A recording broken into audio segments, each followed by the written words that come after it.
খান, ছেলে মেয়ের জন্য নিয়ে যান, বাড়িতে প্রিয়জন আছে, এমনকি বাড়িতে বৃদ্ধ মা আছে, বাবা আছে, তাদেরকে নিয়ে খাওয়াবেন। এটা পিপারমেন্ট লজেন্স, লজেন্সের লজেন্স, আবার ঔষধের ঔষধ। ছবি তুলবো। কাজ, ঠান্ডা কাজ, গলা ব্যথা, গলা পরিষ্কার, খুশখুশি টনসিলের ব্যথা, মুখে গা, জিহ্বায় গা, বমি বমি ভাব, কাশতে কাশতে হরান, কাশতে কাশতে অস্থির, কাশতে কাশতে লাঞ্চ আপনার ব্যথা করে, বুকের পিঠে আপনার ঢিল মারে।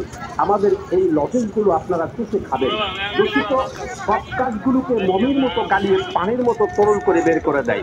প্রতি পাতা 10 টাকা ও 20 টাকা। বিসমিল্লাহির রহমানির রহিম। উন্নত মানের ফয়েল মিনি প্যাকেটে রাজ ফার্মা নিয়ে আমি মনে করলাম যে জীবন রান ছিল, জীবন শাসলাম জীবন আমি